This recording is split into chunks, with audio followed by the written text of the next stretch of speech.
Nós estamos vendo nesse momento o diagrama de Linus Pauling. Ele é um mapa na tabela periódica para a gente. Quando o Linus Pauling fez esse diagrama, ele determinou a energia de cada subnível da eletrosfera. A eletrosfera é aquele local do átomo que possui uma massa desprezível, né? Ali habitam os elétrons. Eles, em termos de massa, não ajudam em nada. Mas ali é que está a energia negativa da matéria. E a maior parte do átomo é a sua eletrosfera. Então, por isso, a importância da eletrosfera para a gente. E aí, Linus Pauling foi um cientista da eletrosfera, um cientista importantíssimo, que fez um estudo muito avançado da eletrosfera. Você tem uma eletrosfera que tem níveis de energia diferentes. São vários níveis de energia. Só que não é algo que pode ser desenhado. Isso tem que ficar claro para todo mundo. Todas as representações de eletrosfera que tentam desenhar a eletrosfera são erradas. Todas as vezes que você vê por aí alguém tentando escrever assim como argolas, meu, isso está totalmente errado.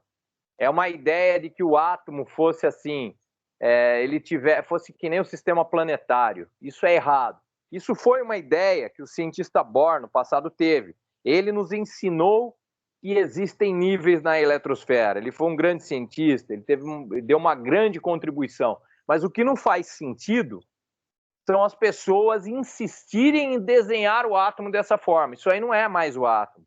Né? Mas, infelizmente, quem é que vai quebrar, enfim, esse paradigma, né? Átomo não é uma coisa como o sistema planetário. Os níveis de energia não podem ser desenhados. A gente tem a mania de querer desenhar tudo, mas no mundo dos átomos não dá. O máximo que a gente sabe é que existem níveis na eletrosfera.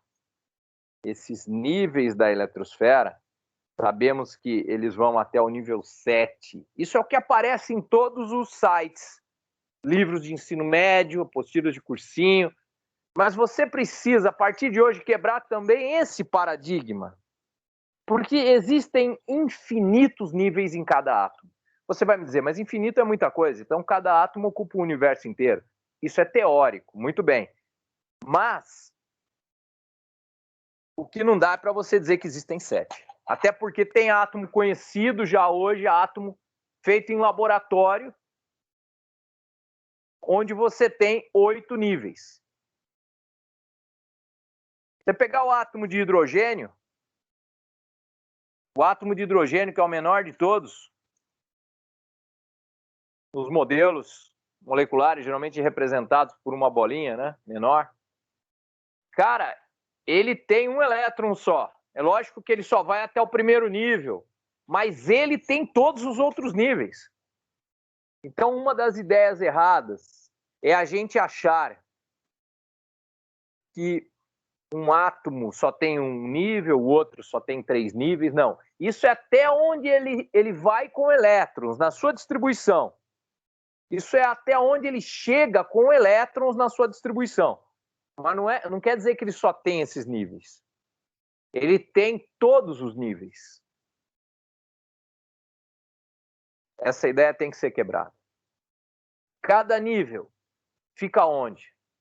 Vamos tentar desenhar, professor. Vamos fazer uma linha até onde vai. Não dá. Nós só sabemos que o primeiro nível é mais perto do núcleo. O segundo nível, ele ocupa um espaço mais distante. O terceiro, o quarto, isso sim é verdadeiro. Então, o último nível que um átomo tem na sua eletrosfera, na sua distribuição eletrônica, com certeza é o nível mais afastado do seu núcleo. Isso nós podemos dizer. Então, quando dois átomos chegarem perto, quando dois átomos se encontram, esse encontro vai ocorrer lá no último nível. Por quê? é lá no último nível, que é o nível mais distante. É como dois exércitos quando se encontram, né? O que, pelo menos nas guerras antigas, né? Hoje em dia a guerra é drone.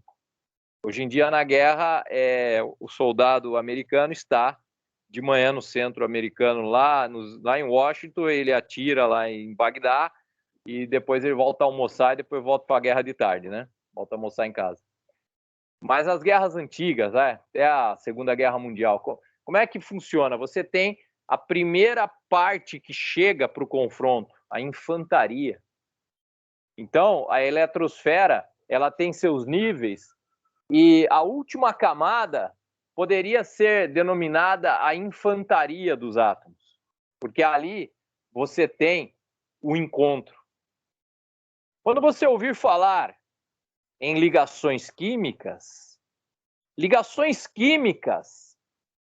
são o que ocorre quando os átomos se encontram. Quando você tem átomos se encontrando, aqui eu só estou fazendo uma representação, lógico que não existe a possibilidade de eu dizer para você que um átomo tem um formato assim ou assado, tá? Não é assim, tá bom? Mas quando os átomos se encontram, você tem que se lembrar que o núcleo deles não vai se encontrar, a matéria deles não se encontra. Mas a eletrosfera deles vai se encontrar onde? Na última camada. E é por isso que o cientista chamado Linus Pauling, ele deu uma grande contribuição à ciência quando ele disse que a eletrosfera é a química. Olha só, ele definiu a química. Ele disse: a química é a ciência da última camada. Ele reduziu a química à última camada. Porque na química a gente estuda reações químicas. E reações químicas envolvem quebras de ligações e formações de ligações. Então, lógico que na química a gente estuda também como é que são feitas as ligações químicas. Obviamente, isso é estudado na química. E o que importa na hora de fazer uma ligação química? Importa a última camada. Quando nós fazemos as distribuições eletrônicas, o que é mais importante de tudo? O que a gente está buscando aí? Quando nós fazemos as distribuições eletrônicas, o mais importante para nós é chegar na última camada e ver quantos elétrons tem ali. É daí que vai sair muita informação. Não, a química não é o lugar onde se estuda o núcleo. Na química, nós não ficamos aqui falando dos pósitrons, dos neutrinos. São partículas nucleares. Nós falamos de prótons e nêutrons. Existem mais partículas. Os físicos é que estudam isso, os físicos nucleares. E os físicos, existe também a química nuclear, tudo bem, mas é uma especialidade. O pessoal que estuda o núcleo, já encontraram dentro do núcleo, se for para denominar, mais de 100 partículas. Quando nós falamos em prótons e nêutrons, são as principais, as que interessam para você entender química. Só que agora tem mais essa novidade para você, que não foi eu que falei. Foi o maior químico de todos, foi Linus Pauling, o cara que inventou esse diagrama, né? Ele não foi simplesmente um cara que desenhou um diagrama, ele estudou a energia de cada lugarzinho da eletrosfera. Então, olha só, a eletrosfera é dividida em níveis, e os níveis da eletrosfera, eles têm subdivisões ali, que são subníveis. Quando eu escrevo para você um S, eu estou me referindo ao subnível do tipo S que existe lá no primeiro nível. Quando aparece lá no diagrama de Pauling 2S, isso quer dizer o subnível do tipo S que existe lá no segundo nível. Quando você vai para o terceiro nível, lá existe o subnível 2S e o subnível 2P. São os lugares do segundo nível. Quer dizer que o segundo nível ele já é dividido em dois lugares, o 2S e o 2P. Na realidade, Os subníveis ainda são divididos em mais lugares, são os orbitais, mas não entra aqui no nosso estudo, não nesse momento. É importante que você saiba que quando você está lidando com um subnível do tipo S, você está lidando com lugares do tipo S, que tem um determinado formato.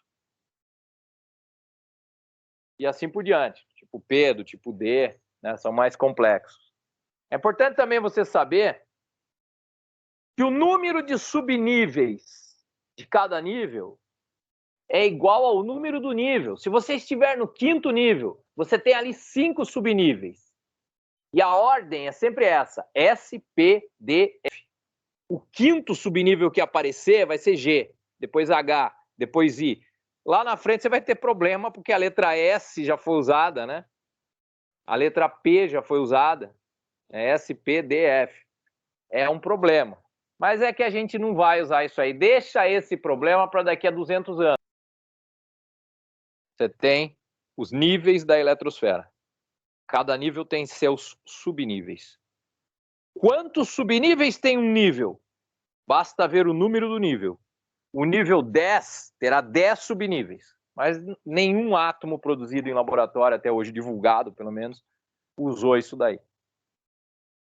Então, quando você olha para o diagrama de Linus Pauling, você vê 1S, 2S, 2P, 5D. São lugares da eletrosfera, são subníveis da eletrosfera. E aí faz o seguinte, segue as setas, meu. Quando você chega na ponta de uma flecha, você vai lá atrás da outra flecha e segue. Tem até alguns diagramas que fazem um pontilhado, porque a galera se perde. Não tem por que se perder, meu. Do 1S você vai pro 2S. Do 2S você chega na ponta de uma flecha, vai lá atrás da outra flecha e começa de novo a caminhada. Escuta, vai comigo. Só passa pelo subnível quando você estiver. Só passa pelo subnível quando você estiver descendo. Pensa que é um escorregador. Quando está subindo a escadinha, não pode passar por subnível nenhum. Será que alguém vai ainda continuar com dúvida sobre como usar o diagrama de Linus Pauling? Por favor, pensa que você só pode passar pelo subnível quando está escorregando. Quando está subindo a escadinha do escorregador, não vale. É a regra do parquinho. Será que precisa ter dúvida com isso? Então é o seguinte, você tem que ser como o Pinheiro, você não pode se perder na eletrosfera. Fala, o que o Pinheiro teve? Não, o Pinheiro é o seguinte, o Pinheiro não se perde na floresta, por quê? Porque ele tem uma pinha. Você na eletrosfera não vai se perder, porque o Linus Pauling te deu o mapinha, que é o diagrama de Pauling. Você vai chegar, vai seguir esse diagrama. Quando for subnível do tipo S, você pode pôr 2 elétrons. Subnível do tipo P, você pode pôr 6 elétrons. Tipo D, 10. Veja que vai subindo de 4 em 4 o máximo de elétrons que cabem ali. Não tem como errar. Mas quando você chegar no seu último subnível, ali você coloca os elétrons que te sobraram. Geralmente, por exemplo, cabem 10 no último subnível que você está. Você só tem mais um. Você vai escrever só um ali, cara. Não é para preencher tudo com o que você não tem. É uma entrega. Pensa, você é um entregador de elétrons. E você tem um mapa para entregar. E a quantidade, você vai preenchendo o máximo e vai indo para frente. Só toma cuidado para nunca se esquecer de uma coisa. O diagrama de Linus Pauling foi um diagrama montado porque Linus Pauling, ele calculou a energia de cada subnível e colocou-os em ordem crescente de energia. Quando você faz a distribuição eletrônica, você vai indo, vai escrevendo. O último subnível que você escreve é o subnível mais energético do átomo que você está lidando.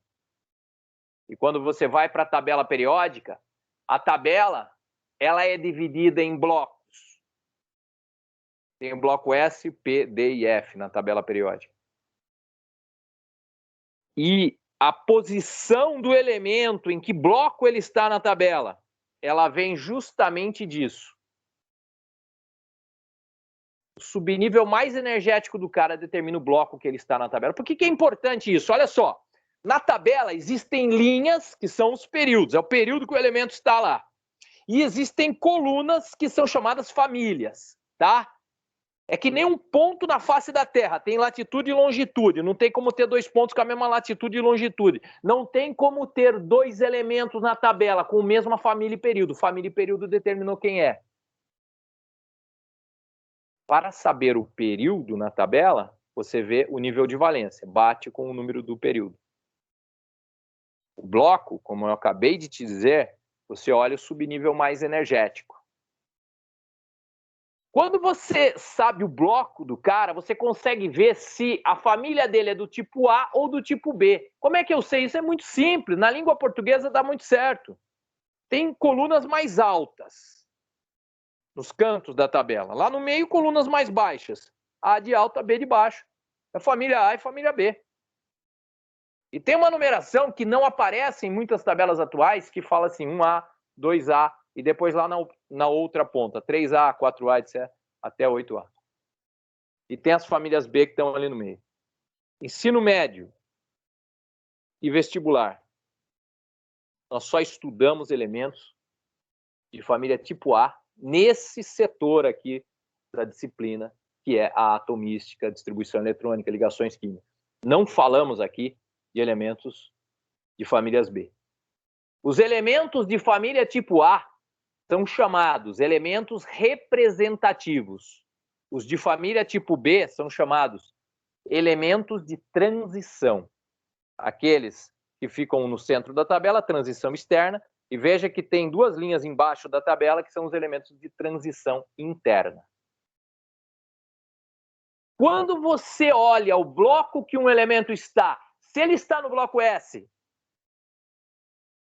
canto direito da tabela, se ele está no bloco S, canto esquerdo da tabela, ou se ele está no bloco P, canto direito da tabela, nesses dois casos, ele é de família do tipo A. Por que isso é importante? Vamos lá, última informação, então, dessa gravação aqui. Se o cara for de família tipo A, apenas se ele for de família tipo A, se ele for elemento representativo, apenas nesse caso, o número de elétrons da última camada é igual ao número da família. Enxofre, 6 elétrons na última camada, família 6A, pode ver. Sódio, 1 elétron na última camada, família 1A. Lítio, 1 elétron na última camada, família 1A. Oxigênio, 6 elétrons na última camada, família 6A. E assim por diante.